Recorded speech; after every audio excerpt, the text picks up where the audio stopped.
Cuando hablamos, ¿verdad?, de la resurrección, hablamos de un hecho relevante que se da en el cristianismo solamente.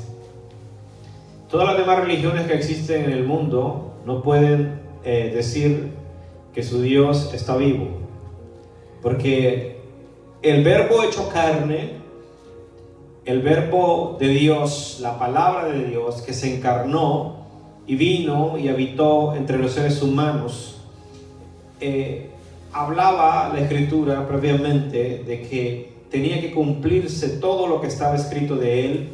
Pero tenemos un Dios que se hizo carne, ¿verdad? Y murió como murieron, ¿verdad?, todos los hombres. La única diferencia es que la Biblia dice que cuando esas mujeres fueron al sepulcro, él ya no estaba en el sepulcro. Él había resucitado. Y aquí la diferencia del cristianismo de las demás religiones, que en las demás religiones no pueden decir que su Dios resucitó. Ellos murieron un día y ya no viven más en este mundo.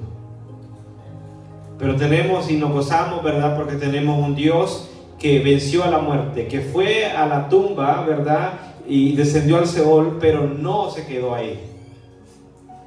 Descendió al Hades, pero no se quedó ahí. Descendió al seno de Abraham, pero no se quedó ahí. Entonces tenemos un Dios que es distinto a los dioses de las demás religiones, los dioses de las demás naciones que no conocen a este Dios de la Biblia, que no conocen al Dios que creó el cielo y la tierra, el creador del universo.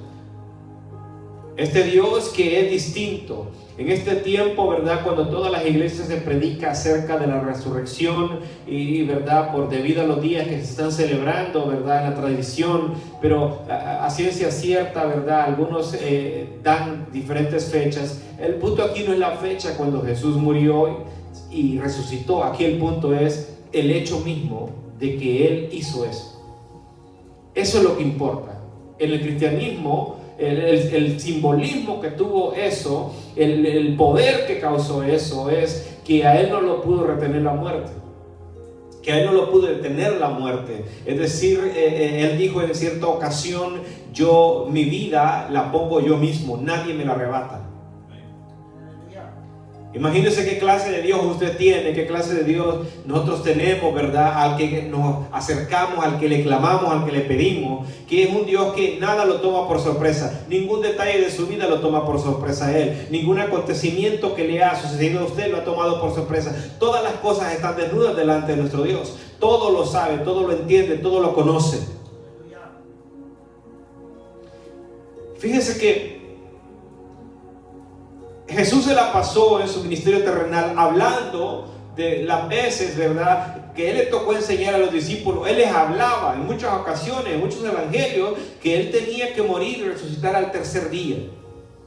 Por ejemplo, en Lucas, capítulo 18, verso 31 al 33, dice: tomando Jesús a los 12 les dijo: he aquí subimos a Jerusalén y se cumplirán todas las cosas escritas por los profetas acerca del Hijo del Hombre, pues será entregado a los gentiles y será encarnecido, afrentado y escupido, y después que le hayan azotado le matarán, mas al tercer día resucitará. Jesús se hablaba porque Él entendía la agenda del cielo, Él entendía lo que el Padre le había encomendado, Él sabía a qué había venido a la tierra. Entonces, como hijo de Dios, se sujetó a la voluntad del Padre, se sujetó y venía dispuesto a cumplir todo. Y la Biblia dice que todas las cosas de Él, las que fueron escritas antes por los profetas, antes por los hombres de Dios, se cumplieron al pie de la letra. Entonces, nótese que Jesús sabía que venía para morir y después resucitar, aunque ese sacrificio que Él iba a hacer en la cruz del Calvario no iba a ser cosa agradable en la carne, porque a nadie le gusta padecer, a nadie le gusta que le pongan una mano encima.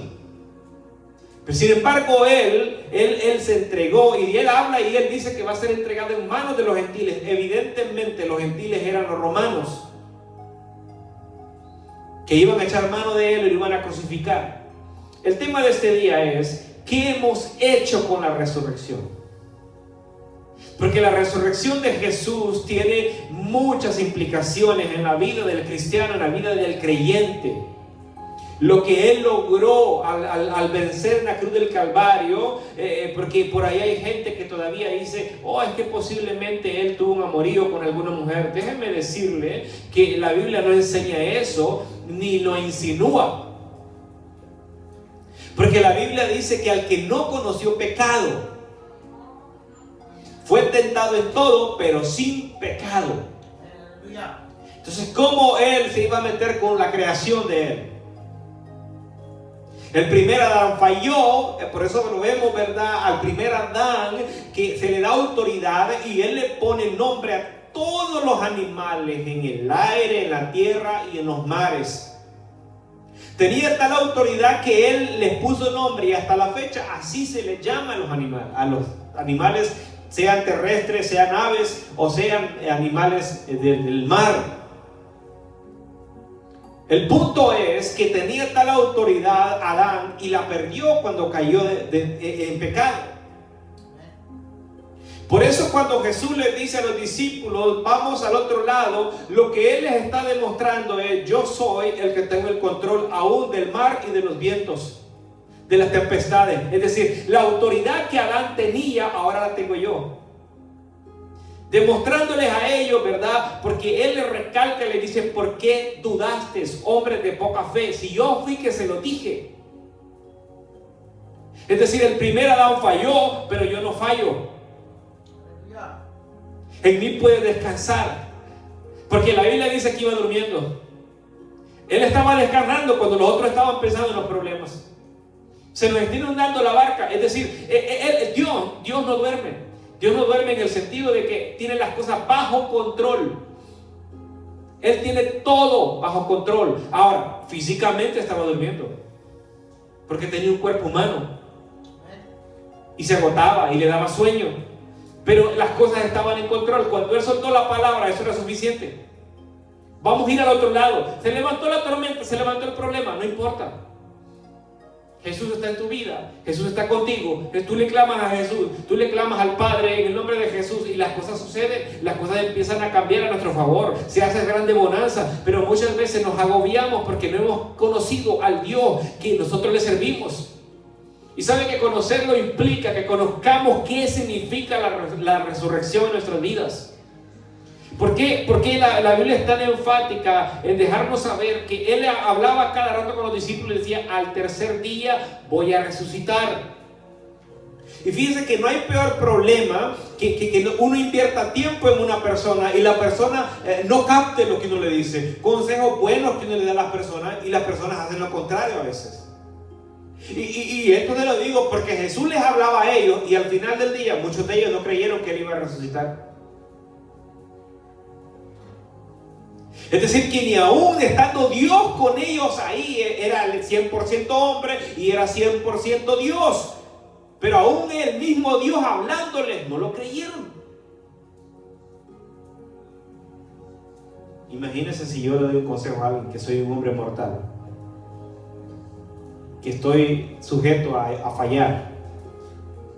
No nos creen a veces.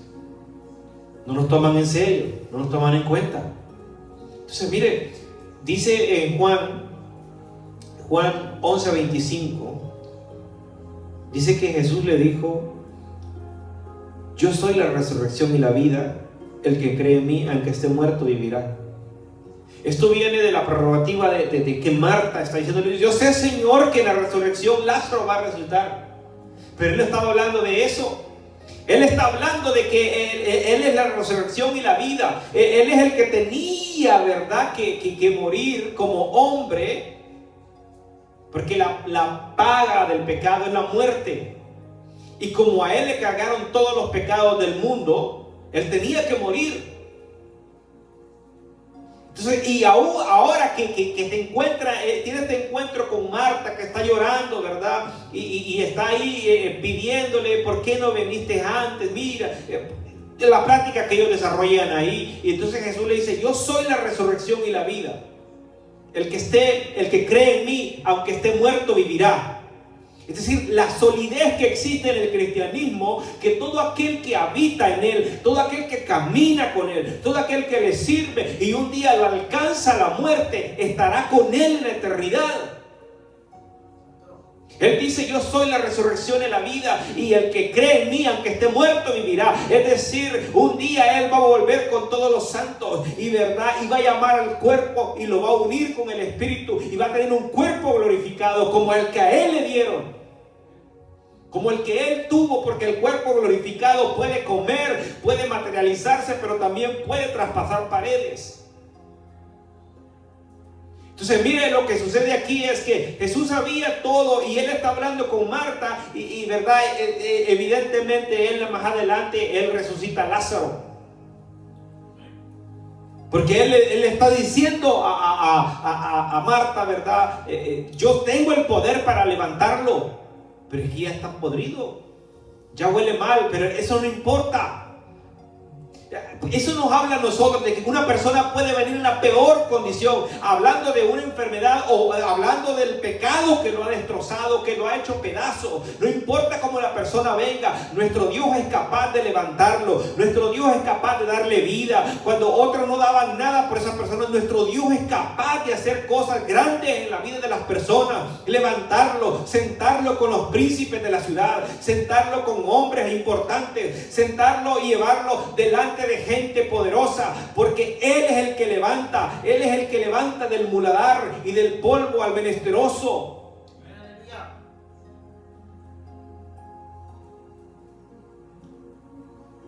En el Antiguo Testamento encontramos que se hablaba de Él de una manera figurada.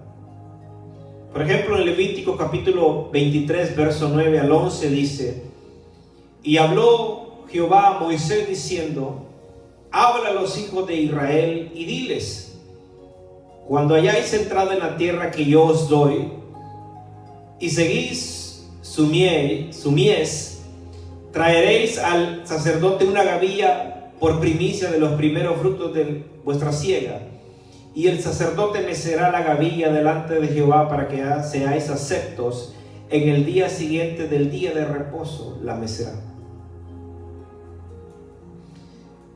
La resurrección de nuestro Señor Jesucristo no es cualquier cosa, es algo bien importante, porque marcó un antes y un después en la vida de ahora, verdad, de los creyentes de la iglesia.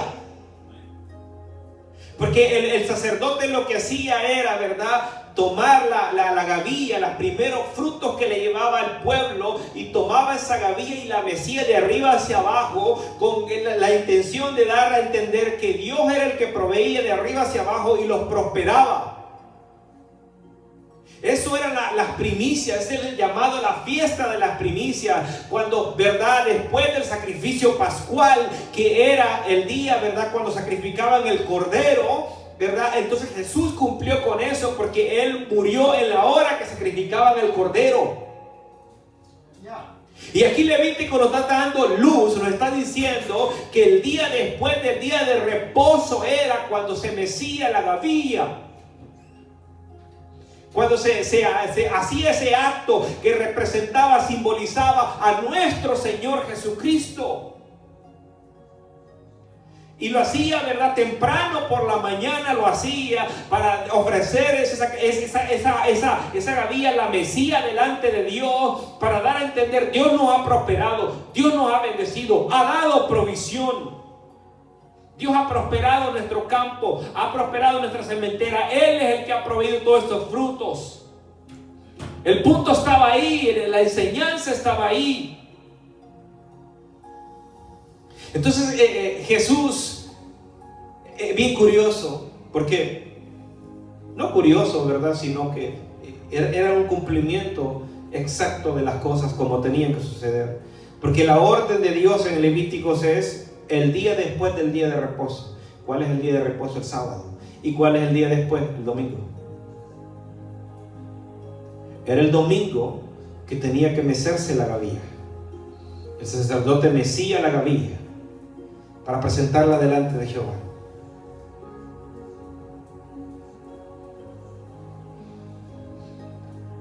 Oiga bien, Esa gavilla es nuestro Señor Jesucristo, que al tercer día, el día domingo, temprano por la mañana, fue que Él ya no estaba en el sepulcro. Cuando vinieron estas mujeres a buscarlo, ya no estaba, y el ángel les habló. Y les dijo: ¿por qué buscan entre los muertos al que está vivo? Esa gavilla que se presentaba en el Antiguo Testamento es nuestro Señor Jesucristo, que Él se presentó, ¿verdad?, delante del Padre como la primera gavilla mecida delante de Él, como la ofrenda que el Padre pedía. Por eso cuando lo trataron de tocar, no me toques porque todavía no he subido al Padre. No se había presentado delante del Padre como la gavilla, la primera gavilla. Es decir, Jesús resucitó en el día de la fiesta de las primicias. Él es el primero de entre los muertos, dando a entender: yo soy el que abro este camino. Así como me pasó a mí, le va a pasar a todos. Todos aquellos que mueren en Cristo ahora tendrán vida eterna. Todo aquel que cree, ¿verdad?, que no hay vida, tiene que entender que hay una vida después de la muerte. Y Jesús lo enseña porque Él resucitó y le dieron el mismo cuerpo, ¿sabe?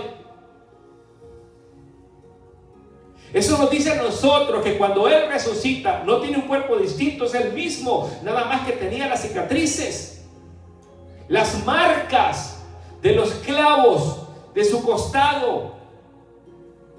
Pero ese cuerpo es capaz de sentarse con sus discípulos a comer, es capaz de llegar y ponerse en medio de ellos. Cuando estaban encerrados, dice la Biblia, por temor a los judíos se habían encerrado. Ellos tenían miedo porque no habían comprendido las escrituras todavía. Por eso el ángel les dice a ella: he aquí, Él va delante de ustedes, allá le veréis. Es decir, Jesús ya iba para Jerusalén con un cuerpo glorificado. La pregunta es: ¿qué hemos hecho con la resurrección de nuestro Señor Jesucristo? Porque mucha gente hoy en día la tiene como cualquier cosa. Y no sabemos nosotros que Pablo dice: los que, ¿verdad?, hemos quedado vivos, dice, no precederemos a los que ya murieron en Cristo, sino dice que primero los que murieron y después nosotros los que habríamos quedado. Y lo dice en un sentido que él creía de que en el tiempo de él Jesús iba a volver y nos iba a dar la resurrección, iba a darle un cuerpo glorificado. Él lo creía así, pero sigue siendo una verdad todavía hasta hoy en día. Sigue siendo una verdad que el cuerpo que usted tiene un día se va a desintegrar en el polvo, se va a hacer polvo otra vez, porque del polvo nos tomaron y al polvo volvemos. Pero el Dios Todopoderoso que usted y yo tenemos lo va a llamar de ahí y le va a meter el Espíritu y va a ser un cuerpo glorificado. Un cuerpo glorificado que va a poder entrar a la presencia de Dios. Porque con este cuerpo de carne y hueso mortal, ¿verdad?, que se corroe, que se corrompe, no podemos estar en la presencia de Dios. Tiene que ser un cuerpo glorificado como el de nuestro Señor Jesucristo. Pero nótese que dice que aquí había un grupo de discípulos que la Biblia dice que iban camino a Emaús y caminaron todo el tiempo con él y estuvo platicando con ellos, y dice que él fingió ser un forastero. Ya Jesús resucitado. No resucitó solamente, ¿verdad?, como algo espiritual, un espíritu. No, él iba caminando con ellos, iba platicando con ellos, se materializó. El cuerpo, ¿verdad?, glorificado se materializa, pero lo que tiene es que puede vencer las leyes físicas. Y dice que llegó un momento cuando ellos se sentaron a comer con él, lo invitaron porque él iba de pasada, fingió que iba de pasada, platicando. Dice que les abrió el entendimiento para que comprendiesen las escrituras y les dijo: así está escrito, así fue necesario que el Cristo padeciese y resucitase de los muertos al tercer día. Es decir, ellos no habían comprendido que lo que Jesús había estado hablando por mucho tiempo se había hecho realidad delante de ellos, y ellos no habían comprendido que era una realidad. Entonces Jesús mismo tiene que venir y abrirles el entendimiento para que comprendieran que él tenía que padecer de esa forma, morir de esa forma, y al tercer día el Espíritu Santo lo iba a levantar de entre los muertos. Hechos, capítulo 10, versos 39 al 41. Aquí Pedro, cuando le habla con Cornelio, ¿verdad? Dice, y nosotros, dice, somos testigos de todas estas cosas que Jesús hizo en la tierra de Judea y en Jerusalén, a quien mataron colgándole de un madero. A este levantó Dios al tercer día e hizo que se manifestase, no a todo el pueblo, sino a los testigos que Dios había ordenado de antemano, a nosotros que comimos y bebimos con él después que resucitó de los muertos. O sea, Pedro está dando fe y testimonio de que él, Jesús, resucitó y que se les manifestó a los que le seguían a él, a los que caminaban con él, no a todo el pueblo. Para muchos pueblos esto quedó como un secreto, quedó como una incógnita. ¿Qué había pasado? ¿Se habían robado el cuerpo de él y lo habían llevado a otra tumba? ¿Quién sabe? Eran los rumores que sucedían en ese tiempo. Pero el punto es que Pedro está hablándole aquí en el capítulo 10 a Cornelio y le está diciendo, este Jesús es el que, ¿verdad?, fue muerto, pero resucitó al tercer día. Y se les apareció a los que le amaban, a los que le obedecían, a los que querían estar con él, a los que caminamos con él un día. Para testimonio. Es que Dios, fíjense que las cosas de Dios la gente a veces las quiere entender alejado de Dios, y no se puede entender a Dios alejado de él. Se tiene que entender a Dios cuando tenemos relación con él, porque cada vez que Jesús hablaba en parábolas, la gente decía, pero ¿qué habrá querido decir con esto? Y entonces él, Jesús mismo, el maestro, tomaba como buen maestro a sus discípulos aparte y les enseñaba lo que significaban las parábolas. Es decir, los secretos son para los íntimos, los secretos son para los que se relacionan con él, a los que él había, ¿verdad?, enseñado, había discipulado, les había enseñado la cátedra de la palabra del Señor. A eso se les apareció para confirmarles que lo que él había dicho era cierto.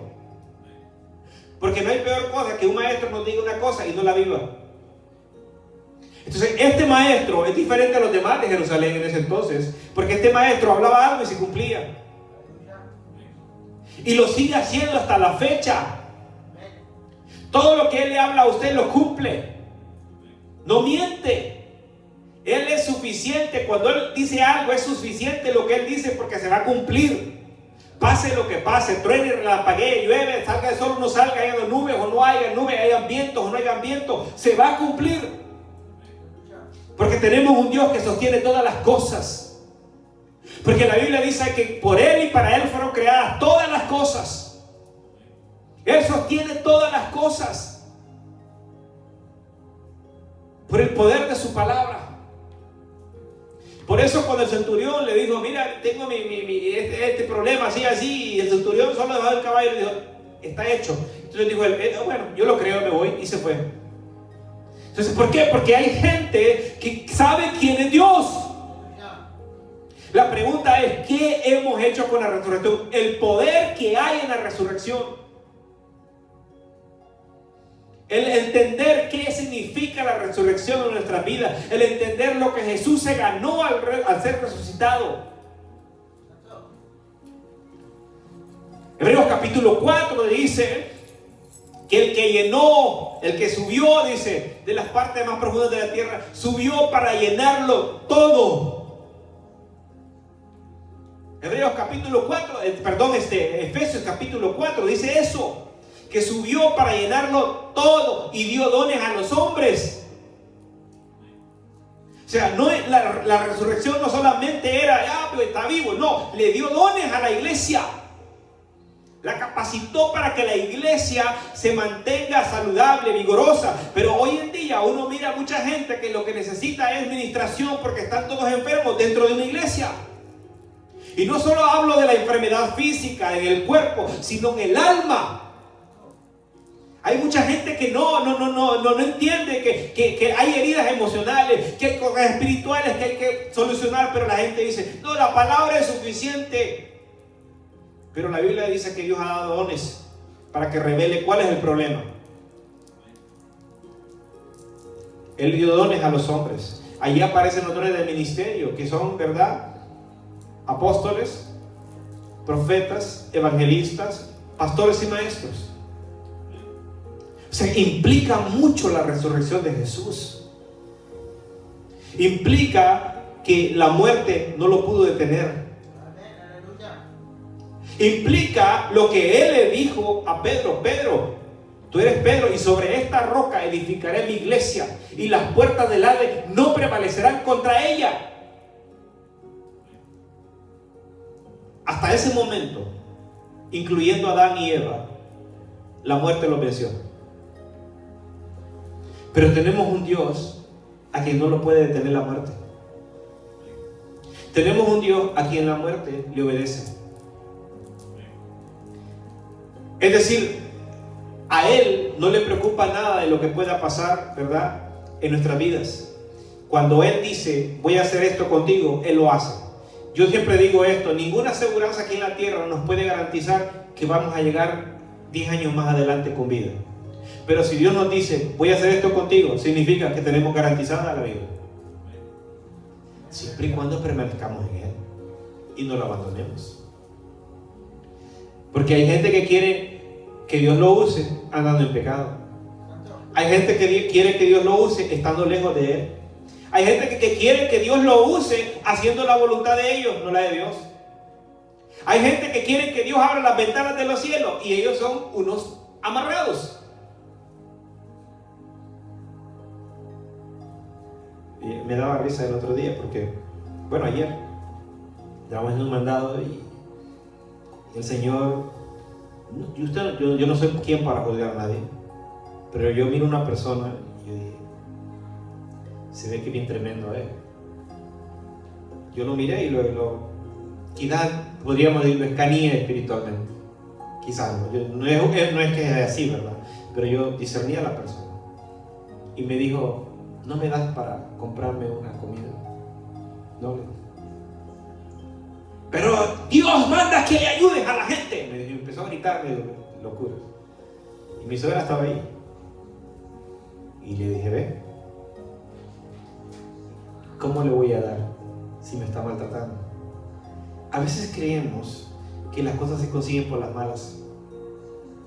Y muchas veces la gente usa que Dios te bendiga. Y le digo yo: gracias. Pero Dios te manda que ayudes a los demás. Y así bien enojado, ¿no?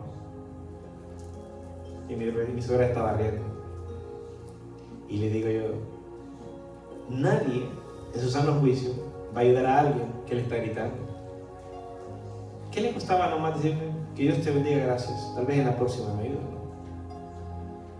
No estoy diciendo con esto que no ayudemos a la gente. Estoy diciendo que a la vez de la gente quiere las cosas a la mala. Porque los seres humanos reaccionamos a los estímulos y la gente, ¿verdad?, quiere a veces las cosas por las malas. Quiere hacer esto, hacer lo otro. Muchas veces he escuchado testimonios de gente que dice: Dios nos cerró esta puerta y nosotros le dimos la vuelta y nos fuimos al otro lado con tal de hacer lo que queríamos. Pero eso no es Dios. Porque a veces queremos las cosas por las malas. Y como Dios no me contesta, yo lo voy a hacer, yo la voy a tomar. Yo voy a tomar esta decisión. Como Dios no me habla, yo lo hago. Y entonces la gente no entiende, ¿verdad?, que es solamente con Él que podemos conseguir las cosas. Solamente con Él que podemos, ¿verdad?, recibir las bendiciones. La Biblia dice, Jesús hablando dice: yo soy la vid y vosotros los pámpanos. Alejados de mí o sepárense de mí, no pueden hacer nada. Cuando usted está en Cristo, usted está confiado, usted dice: mira, Señor, este asunto te lo puse en tus manos. El problema es, como decía el hermano el día viernes allá, que nosotros muchas veces le oramos a Dios y no esperamos la respuesta. Queremos todo así. Queremos correr y tomar lo que Dios nos ha dicho que tomemos todavía. Ese es el problema. Por eso viene el like, por eso viene el dolor, por eso viene el llanto, la tristeza, la soledad después, porque no entendimos que Dios nos dijo: hey, no es mi tiempo todavía, o no es mi voluntad todavía que hagas eso. Entonces, muchas veces nosotros queremos, ¿verdad?, hacer que Dios trabaje para nosotros. Y la verdad es que un siervo de Dios, como lo era Jesús, Él se sometía a la voluntad del Padre. Y eso está marcado en todos los evangelios, que él decía: Padre, te agradezco por lo que me diste. Ninguno se perdió, solamente el hijo de perdición, para que se cumpliese lo que estaba escrito. Pero esto nadie me los arrebata. Y a veces creemos: ay, Dios me abandonó, Dios me dejó. No, no es eso. Es que Dios está tratando con nuestra vida, con nuestro carácter, nuestro temperamento. Nuestras fortalezas a veces Dios las tiene que derribar. Y a veces, déjeme decirle, hay fortalezas buenas que usted tiene, pero que a Dios no le agrada. Hello. Hay fortalezas que a veces nosotros tenemos, disciplinas buenas que nosotros tenemos, pero que a Dios no le gustan. ¿Sabe por qué no le gustan? Porque se oponen a que la voluntad de Dios te haga en nuestras vidas. Y la gente dice: no, es que Dios me ayudó. No, muchas veces Dios quiere derribarte eso que tú dices que te está ayudando. ¿Por qué? Porque lo que Él quiere es una dependencia de Él. Lo que Él quiere es que nosotros creamos que Él puede hacer las cosas. Pero aquí tenemos un grupo, ¿verdad?, de gente que no entendía que tenía que resucitar. No entendieron. No entendían que estos discípulos caminaron con Él por un largo trayecto y no entendían que Él estaba ahí porque ya había cumplido lo que le había dicho. Y luego viene Pedro y le recuerda a Cornelio y le dice: mira, tuvo que ser muerto, pero al tercer día resucitó. Ya Pedro lo había entendido. Pero déjeme decirle, en el momento cuando Jesús resucitó, Pedro estaba encerrado. Y también todos los demás discípulos. Por eso cuando Jesús se apareció en medio de ellos, el primero que corrió fue Tomás y dijo: a ver papi, como me dice mi hija, a ver papi, a ver Jesús, quiero verte las heridas y quiero ver la herida del costado. Y le dijo: mete tu mano, toca. Porque todavía no habían entendido. Y muchas veces nosotros nos portamos igual, ¿sabes? Que vemos las cosas, estamos atemorizados, estamos encerrados, estamos cohibidos de lo que Dios está haciendo y no entendemos lo que Dios está llevando a cabo. Mientras ellos están encerrados, Jesús está resucitado. Ya no está en la tumba. Mientras aquellas mujeres corren a la tumba, Jesús ya no está ahí. Están los ángeles para confirmarles. Porque lo primero que hubieran pensado, se robaron el cuerpo de nuestro Señor. Pero Dios puso los ángeles ahí para que le dieran el mensaje. No se lo han robado. No lo han cambiado de tumba, simplemente está vivo. Para que nosotros entendamos que cuando nosotros creemos que Dios no está obrando, Dios está trabajando. Él estaba haciendo la obra que su Hijo había venido a hacer, ¿verdad?, a la tierra, resucitándolo. Lo resucita y aquellos están llenos de miedo. Dice: por temor a los judíos. Seguramente lo más normal, lo más lógico era que los judíos dijeron: esos seguidores que ahora ya se murió el maestro, hay que ir por los discípulos también.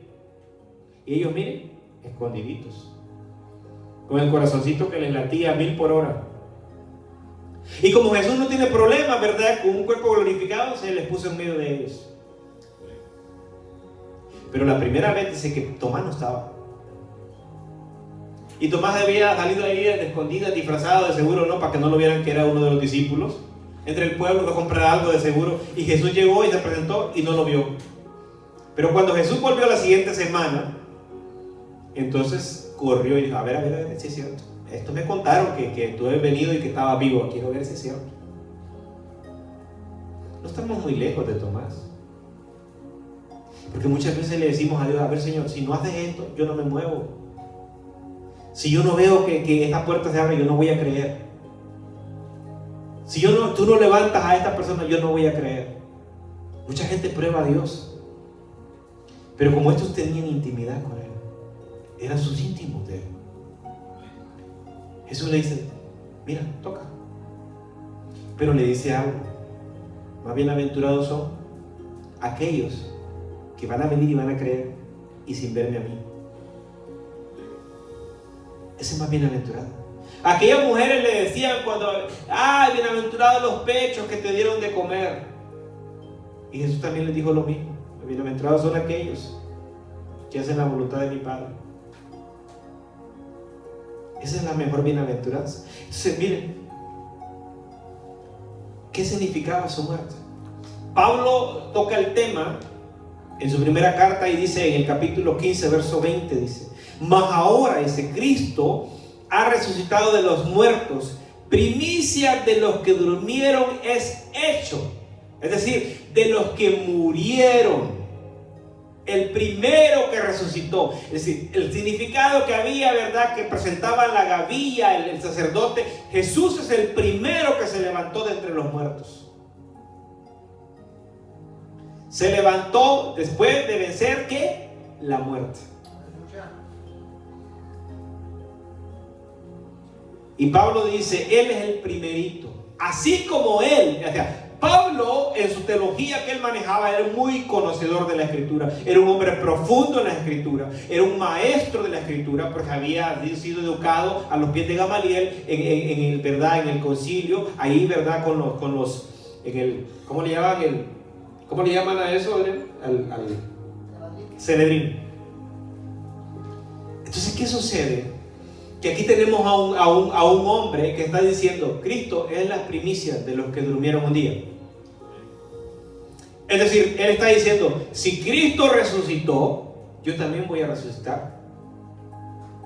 Ahora, si Pablo logró creer eso, la pregunta es, ¿usted cree que Cristo lo va a levantar a usted? Aleluya. Se fueron los amenes. ¿Usted cree que Cristo lo va a levantar cuando usted un día deje de latir su corazón en esta tierra y su cuerpo se desintegre? Si el Señor no ha venido y Él, ¿verdad?, con su poder que Él tiene, va a llamar ese cuerpo donde quiera que esté y lo va a juntar con el Espíritu y va a volver a tener un cuerpo glorificado. ¿Usted lo cree? Esa es la esperanza que tenemos. Eso es lo que nosotros, por eso ¿verdad?, nos disciplinamos y nos cohibimos de hacer muchas cosas que no son agradables delante de Dios, para poder guardarnos para Él, porque si la muerte nos sorprende, sabemos que vamos a la presencia misma de nuestro Dios. Todo aquel que murió en Cristo en el año 2020, en el 2021, después de lo que sucedió, y estaba en Cristo, tiene la presencia de Dios y tiene la vida eterna garantizada. Porque si Dios cumplió lo que dijo con su Hijo, ¿por qué no lo va a cumplir con la iglesia?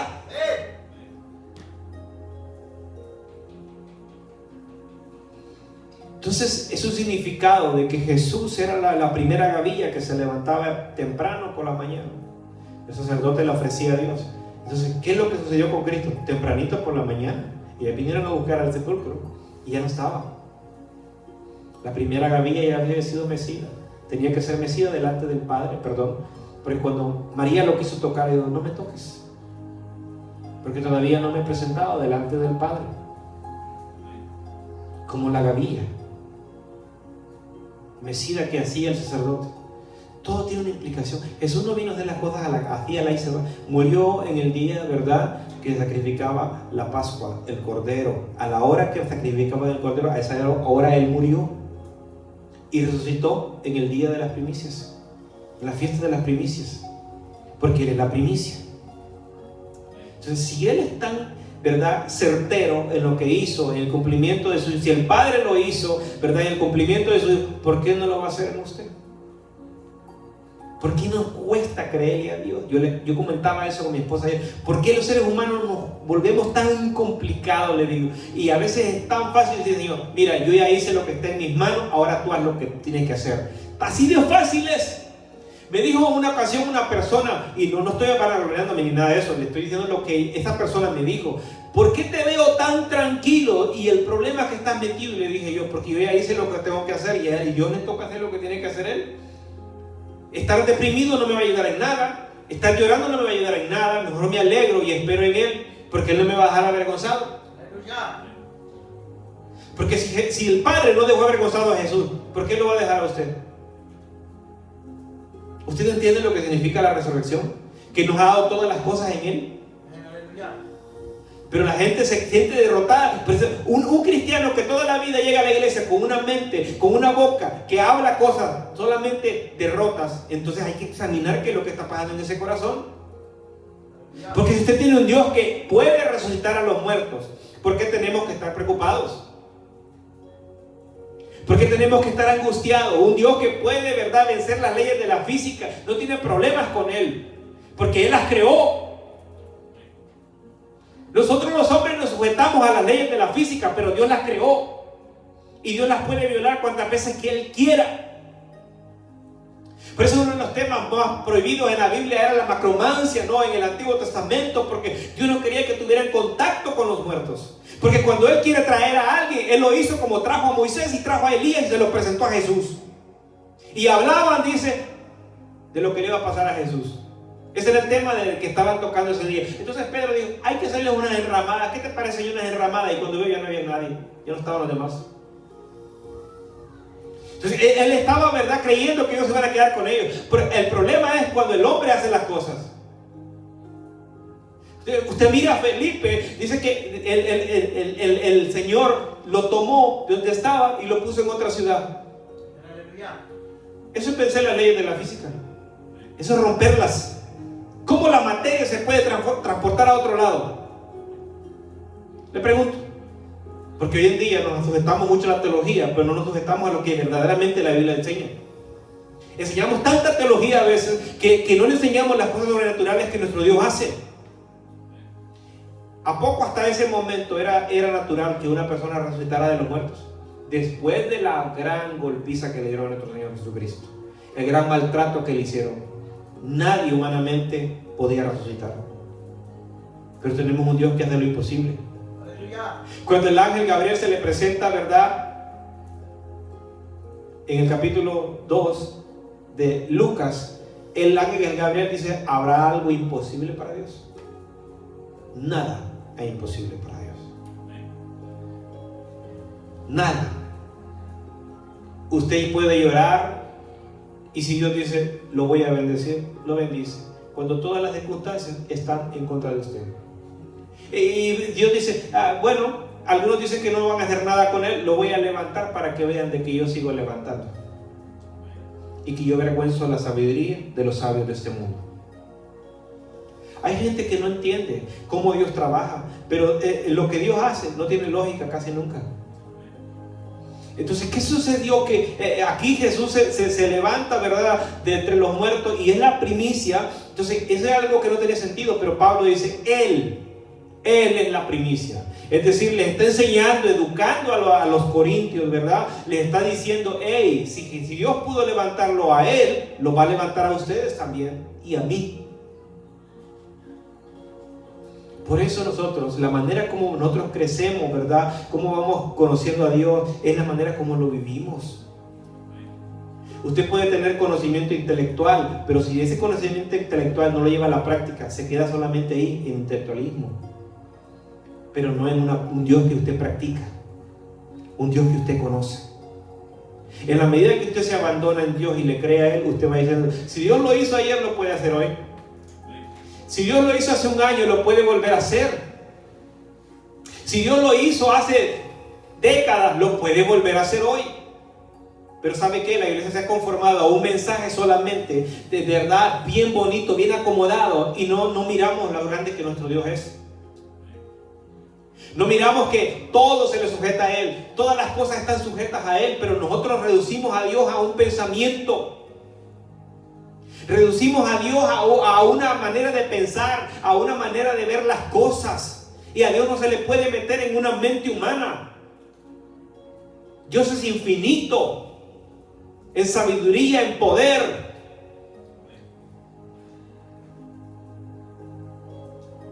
Les decía que cuando si Dios te quiere un día orando, te va a sacar del cuerpo y te va a llevar a visitar a una persona, te va a llevar a orar por otra persona. Eso solo Dios lo puede hacer. Sabemos que los seres humanos han buscado los medios con los demonios para poder, ¿verdad?, sacar el alma del cuerpo e ir en el espíritu a otro lugar, pero eso no es permitido delante de Dios y Dios no ha dado la autorización. O sea que el enemigo sabe todo lo que Dios hace y lo copia. Por eso es que en el Antiguo Testamento la macromancia estaba prohibida para el pueblo de Dios. Y este Saúl fue y consultó a una pitonisa y aparentemente se le apareció Samuel. Nosotros entendemos que no pudo haber sido Samuel porque cuando Dios no hace las cosas, las hace el enemigo, pero el enemigo siempre hace las cosas quebrando la ley de Dios. Y le enseña al hombre que eso es normal. Le enseña a los hombres que lo pueden hacer y sí lo hacen, pero es pecado delante de Dios. Porque Dios prohíbe algo, ¿cómo es que te permite que lo hagas? Dios no hace, Dios tiene dos voluntades, solamente tiene una. Entonces mire, Romanos capítulo 6 dice, verso 4, porque somos sepultados juntamente con Él, dice, para muerte por el bautismo, a fin de que como Cristo resucitó de los muertos por la gloria del Padre, así también nosotros andemos ¿en qué? En vida nueva. La resurrección en nosotros, ¿qué significa? Vida nueva. Así como Jesús anduvo con un cuerpo glorificado, hablando a los discípulos y confirmándoles que Él ya había resucitado y que todo lo que Él había dicho era verdad y que se había cumplido al pie de la letra. Ahora, ¿qué significa para usted y para mí ahora como iglesia? Significa que debemos de andar en vida nueva. Ya no andando como lo hacíamos antes. Tenemos que renunciar a ciertos patrones, ciertas cosas que hemos venido practicando. Tenemos que renunciar a las cosas que no son agradables a Dios. Tenemos que abandonar nuestra naturaleza pecaminosa. Tenemos que renunciar a cosas que antes practicábamos, que ya no las podemos seguir practicando. Por ahí no va a faltar alguno que el hermano es bien religioso, el hermano no entiende que vivimos en la gracia. Sí, pero no abuse de la gracia. Porque Pablo dice en Romanos, por cuanto la gracia abundó, dice, vamos a persistir en el pecado, viviremos en el pecado. Por cuanto sobreabundó la gracia, seguiremos en el pecado. De ninguna manera, dice él. Tenemos que ser transformados, cambiados, renovados. Pedirle al Señor que tenga misericordia de nosotros, las áreas débiles de nuestra vida, porque podemos ser, ¿verdad?, personas bien íntimas con el Señor, pero tenemos debilidades, tenemos flaquezas.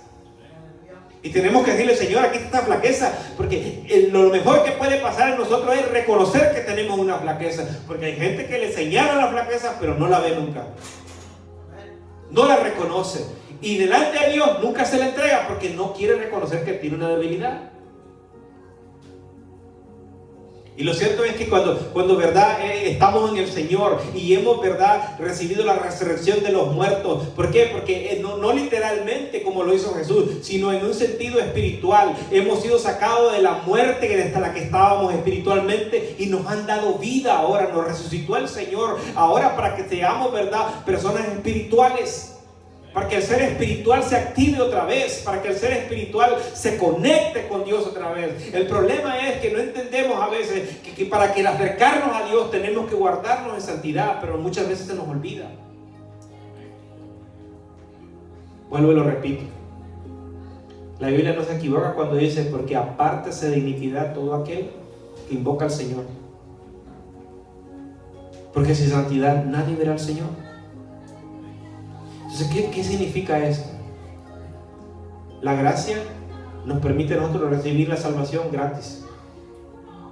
Pero la santidad tenemos que practicarla nosotros. Tenemos que llevarla a cabo nosotros. No espere de que Dios va a venir y va a decirle, va a tener un ángel bien potente con mucha luz y le va a decir, tienes que guardarte para el Señor. Nada de eso, la Biblia lo dice. Entonces, la gente no entiende que la resurrección de Cristo tiene implicaciones en la iglesia y lo que Él busca es santidad en su iglesia, santidad en usted y en mí, que nos apartemos de las malas costumbres, de las personas que nos llevan a hacer lo malo delante de Dios, que nos apartemos de todo aquello que se llame pecado, todo patrón de conducta que hemos venido arrastrando del pasado, todas malas disciplinas. Tenemos que abandonarlas y tomar lo que Dios nos muestra en su palabra. Una vez, ¿verdad? Una persona me dijo esto. Giovanni, me dijo, yo empezaba en el Evangelio. Estamos en la gracia. Ya no estamos en la ley. Porque en mi ignorancia yo decía de que se tenía que guardar el sábado. Teníamos que hacer ciertos rituales del Antiguo Testamento. Y esta persona me dijo, una persona apartada del Evangelio, pero que conocía la palabra de Dios, y me dijo, ya no estamos en el tiempo de la ley, estamos en el tiempo de la gracia. Y yo creía, yo defendía, porque en mi ignorancia yo no tenía entendimiento de eso. Pero que llegó un tiempo cuando uno es un bebé, ¿no? Llega un momento cuando uno está recién nacido que uno quiere enseñar la palabra, pero la enseña mal, y muchas veces se equivoca uno lo que dice y después dice, ay Dios mío, ¿qué dije?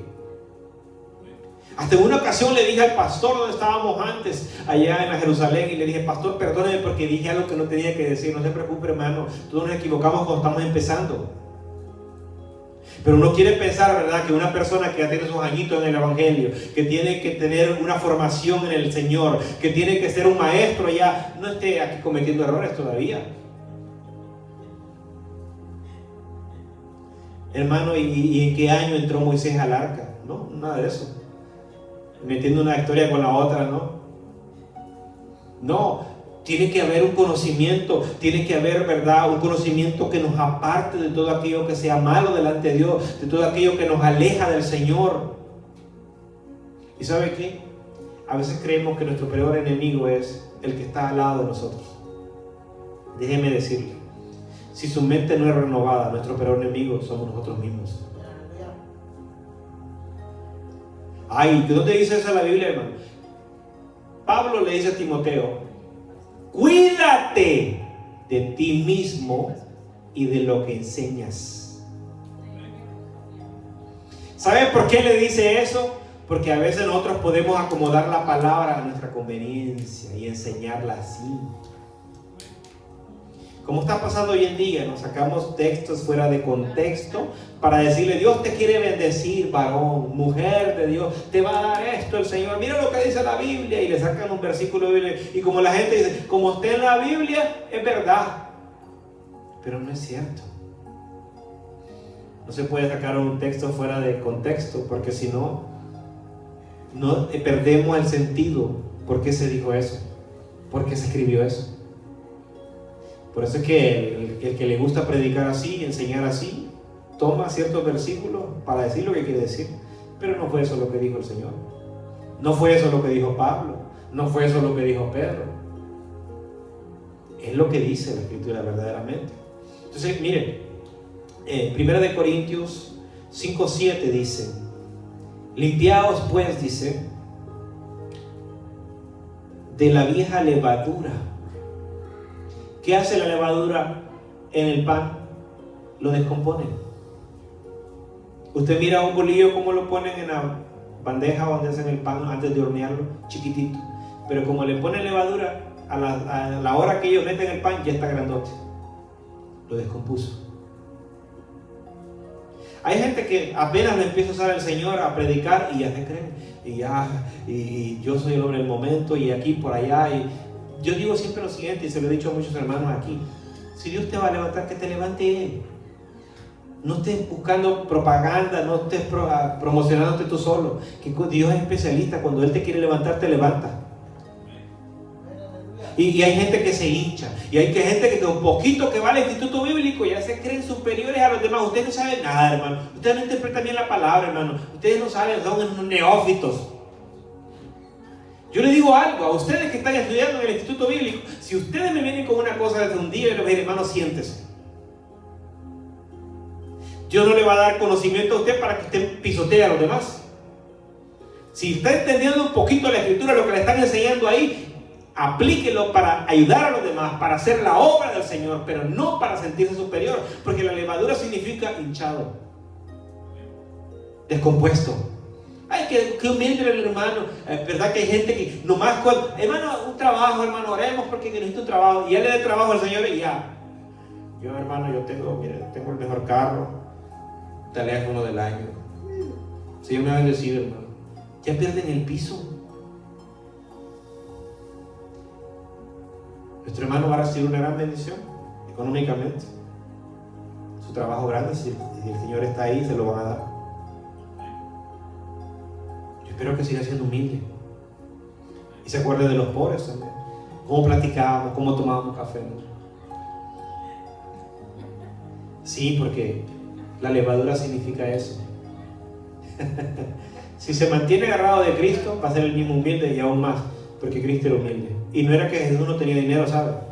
Que las mujeres le daban de sus...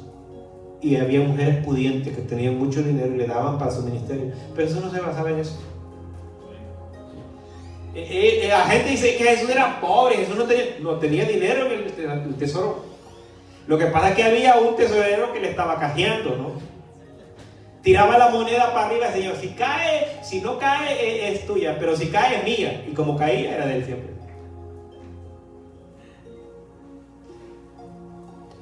Dice, limpiados, dice, de la vieja levadura. Dice, para que seáis nueva masa. Una de las ordenanzas que Dios le da al pueblo de Israel es que al comer la Pascua tenían que comer el cordero asado, pero también panes sin levadura, con hierbas amargas. Ahí están los panes sin levadura. Entonces, cuando Cristo venga, no viene por una iglesia que está llena de levadura, porque hay hermanos que ya traen un carro así, miren, traen un carrazo que hasta lo prenden desde lejos, lo prenden. Y no lo digo por el hermano ya que tiene un carro que lo prende y te dio cuenta que lo prende desde aquí adentro. Lo digo por algunas personas que uno le ha tocado ver, pierden piso. Ya saludan a un hermano y hasta entonces, Dios le bendiga, y a otro Dios le bendiga, y salen. Y ya traen ropa, qué bueno que traen ropa de marca, ¿no? Qué bueno, tienen dinero, compren. Pero ya el que no trae la ropa de ellos ya no se junta con él. Ya es que yo me junto con gente que Dios ha bendecido, hermano. Yo sé que la bendición de Jehová está en la casa del justo y que la maldición de Jehová está en la casa del impío. Por eso me junto con gente que está a mi altura. Una persona así no llega lejos, porque la Biblia dice que antes, dice, de la caída es el levantamiento de espíritu. Es decir, antes de que dé el zapotazo, se hinchó. Se creyó más que los demás. Se creyó que si él no predica, no cae en la presencia de Dios. Que si él no levanta la alabanza, él no canta, no hay presencia de Dios. ¿Quién le ha dicho eso? Yo me imagino a Saúl, ¿no? Cuando lo pusieron por rey, ya voy terminando, lo pusieron por rey, y la Biblia dice que era de hombros hacia arriba más alto que todos los de Israel, incluyendo a los hermanos de David. Todo Israel dice, no dice más que algunos de Israel, todo. Era un hombre grandísimo. Pero cuando perdió la presencia de Dios, temblaba. Escondido en la tienda. Porque aquel paladín salía todos los días. Entonces, el hombre nunca entendió que tenía que ser masa sin levadura en las manos de Dios. Usted y yo tenemos que entender eso. Que tenemos que ser masa sin levadura en las manos de Dios. Pan que no dañe. Porque así como entra, ¿verdad? Esos panes bien buenos, bien ricos, bien sabrosos, bolillos bien buenos, ¿no? Y como tiene mucha levadura, ¡pum!, se nos hincha la panza, se nos va hinchando. Si uno mira a los que toman mucha cerveza, generalmente tienen la panita bien grande. Es bien fácil identificarlos, porque la levadura hincha. Pero en el sentido espiritual, la persona que no entiende que todos somos iguales, que por Cristo pagó por el que tiene un buen trabajo, por el que no tiene trabajo, por el que trae un carro del 80, no, aquí no hay nadie que trae un 80, ¿verdad? Gracias a Dios, porque nos estuviéramos ayudando todos a empujarlo todavía. Pero el que tiene un carro más viejito y el que trae el carro del año no se tiene que sentir superior. El que gana tanto a la hora y el otro gana a la mitad, no se tiene que sentir superior. Porque no somos levadura, que no tenemos levadura en somos un pan sin levadura. Tenemos que tener una mente equilibrada, un conocimiento equilibrado. Decir, Señor, lo que me has dado, yo lo uso para tu gloria, para tu obra. Señor, mira, yo no soy superior a nadie. Y cuando quiere llegar ese pensamiento, lo reprendemos, tenemos que reprenderlo. Ay, a mí nunca me llega eso, hermano. Déjense de mentiras. Dejémonos de mentiras, que a cierto momento nos llegue el orgullo. Cuando estamos bien económicamente, cuando estamos bien estables, de ay, gracias Señor porque eres bueno. Qué bueno es el Señor, ¿no? Y cantamos con gusto, qué bueno es el, bien, ¿no? Se nos sale bien. Pero cuando el Señor está apretando, y no, y ay, Padre, ayúdame, y ahí somos los más humildes. Pero una vez que nos sentimos bien, y ay, no, eso no, hermano. Eso no me gusta. No. ¿Qué van a ir a comprar? Pastor, ¿qué van a hacer de actividad? Un pollito. pero no compren de ese pollo barato, hermano, compren de ese pollo, del orgánico, hermano, eso es buenísimo. Y el hermano no tiene. Hermano, si va a traer de ese pollo, yo no como, hermano. Una vez le dije a una hermana, salíamos de la iglesia y me dijo, yo no quiero de esa actividad. Le dije, perdón, yo de esa actividad no como, a mí no me gusta eso. Y le dije yo, ¿y qué voy a hacer? Voy a ir a comprar allá al frente. Allá venden una comida bien buena. Y le digo, voy a creer que no puede comerse la comida que alguien es aquí con mucho esfuerzo, apoyando, en aquel entonces la vendía, ¿no? La actividad, apoyando a la iglesia, por ir a apoyar a una persona que no conoce a Dios. Porque a veces el gusto, o sea, pues como estamos bien, somos bien altivos. Pero nomás llega una enfermedadcita, mira, así bien pequeñita, nos dicen, tiene el colesterol bien alto, hermanos, oren por mí porque siento que se me va la respiración. ¿Por qué? Porque nos tienen que bajar a veces. Como el Señor nos ve corriendo, nos ve ahí, miren, ahí va mi hijo. Le vamos a bajar 2 rayitas y ya viene humillado. Porque anda muy altivo a veces. Y a ver, ¿verdad? Como el Señor se la sabe de todas, nosotros creemos que somos más astutos que Dios, pero a Dios nadie le ve como dicen por allá, nadie le ve la cara. Nadie se la ha visto. En el sentido de que nadie puede ser más astuto que Dios. Dios tiene manera como nos humilla. Y cuando hay una persona que no quiere nada con Dios y Dios le está diciendo, ven con lazos de amor, ¿qué es lo que Dios hace? Pega donde sabe que tiene que pegar. Dios sabe dónde pegar. Usted y yo nos podemos pasar toda la vida aconsejando a una persona, ven a Cristo, ven a la iglesia, mira, ven, haz un esfuerzo, esfuérzate, ¿verdad? Y la persona, no, un día voy a ir, y sí está bueno. Es más, le pido que al pastor que ore por mí, pero aquí donde estoy, sin compromiso. Quieren las bendiciones de Dios, pero no compromiso con el Dios que da las bendiciones. ¿Y sabe por qué Dios mandó a su Hijo? Para que todo aquel que esté perdido, desde el día de Adán y Eva, cuando cayeron, se acerque a Él y tengan relación con Él. Como que a Dios le interesara, hoy lo voy a bendecir porque necesita algo. No, la persona ocupa a Dios y necesita acercarse a Él porque si no se va a perder eternamente. ¿No entiende la gente eso? ¿No comprende la gente que la salvación está en juego y no quieren nada con Dios? Me preguntaba una persona ayer, una pregunta me dijo, ¿por qué compras esta comida? Porque compramos algo. ¿Para qué compras tanto? Y yo le dije, tenemos una actividad en la iglesia. Y me dice, ¿a qué iglesia vas?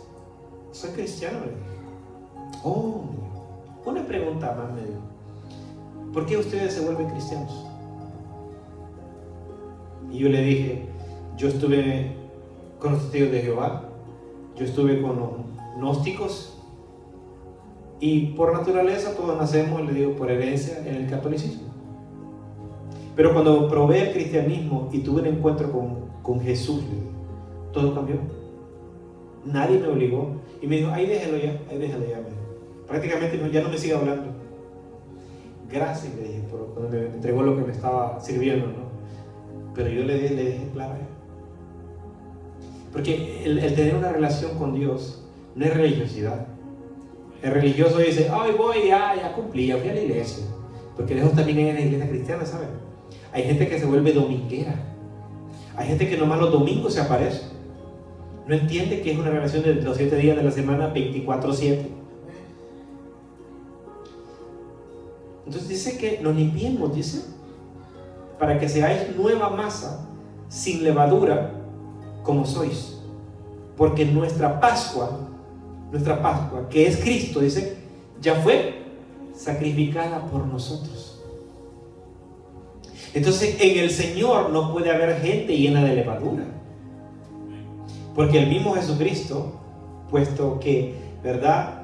Él fue perfecto. El Cordero tenía que ser perfecto para que fuera acepto delante de Dios. Y como Él no tenía pecado, más le pusieron del mundo, pero no los de Él. Él sí era sin mancha y sin defecto. Simboliza una vida, ¿verdad?, que tenemos que caminar en la medida de lo posible. Si hoy fallé en esto, mañana no fallo. Entregarle esa área al Señor. Perfeccionarnos día con día. ¿Cómo es posible que una persona que quiere ganar una competencia, una maratónica, quiere ganar una carrera de 100 metros, se tenga que disciplinar tanto? Hoy no voy a comer sal, hoy no voy a tomar soda, voy a tomar agua con electrolitos, voy a hidratarme bien, voy a tomar vitaminas para que mis músculos tengan suficiente oxígeno a la hora de la carrera. Y lo hacen por un objetivo temporal. ¿Por qué nosotros no nos preparamos cuando vamos rumbo a la eternidad? ¿Por qué nosotros no nos preparamos sabiendo de que la carrera que estamos corriendo aquí es temporal? Pero la gente no entiende que esta es la antesala de la eternidad. Es la antesala de lo que viene. Que vamos a llegar a la presencia de Dios. Y si no tenemos a Cristo, ¿cómo vamos a entrar a la presencia de Dios? ¿Cómo vamos a estar con Él? La gente tiene que entender, ¿verdad? Los amigos que nos miran en Facebook tienen que entender que la Pascua ya fue sacrificada y es Cristo, pero en Él no puede haber levadura. ¿Y sabe cómo nos ve a nosotros Dios cuando no tenemos a Cristo en nuestro corazón? Como personas llenas de levadura. Jesús les dijo a los discípulos, les dice: cuidado de la levadura de los fariseos. Y ellos decían: ¿por qué nos habrá dicho eso? Porque iban a comprar pan. ¿Por qué nos habrá dicho eso? Y después les explica a él, le dice: es que ellos son hipócritas. Dicen que aman a Dios, pero no aman a Dios. No me recibieron a mí. Viven una vida doble moral. Aman más las salutaciones en público. Aman más que lo reconozcan, que les aplaudan. Así hay mucha gente hoy en día que les gusta que les den aplausos, que les gusta que les den likes. Aleluya. Pero no quieren, ¿verdad?, acercarse a Cristo. No quieren compromiso con el Cristo, el que cumplió con la Pascua perfecta, el que se sacrificó en el día de la Pascua. Entonces, la resurrección significa vida nueva también. Si Él, así como hablaban en el Antiguo Testamento que habría de venir, ¿verdad?, y que iba a morir, que iba a ser un cordero, como mataban el cordero, lo sacrificaban, Él cumplió toda la perfección. Pero ahora que Él ha cumplido con toda la perfección, Él quiere que la iglesia viva en esa resurrección. Que no sigan viviendo como que estuvieran muertos en sus pecados todavía. Que vivan como una iglesia que ha nacido de nuevo, como una iglesia que ama a su Señor y por amor a Él, dice, obedece sus mandamientos. Jesús dijo: si me amáis, guardad ¿qué? Mis mandamientos. No es que nos obliga a que lo amemos, es que voluntariamente Él te ama, Señor. Entonces, tú me amas, guarda mis mandamientos, obedéceme, sujétate a mi yugo. Gloria al Señor. Vamos a quedarnos hasta ahí. ¿Qué hemos hecho con su resurrección? Es el tema de hoy. Quédese con esta palabra en su corazón. Atesórela. ¿Qué hemos hecho con su resurrección, hermanos? Póngase de pie.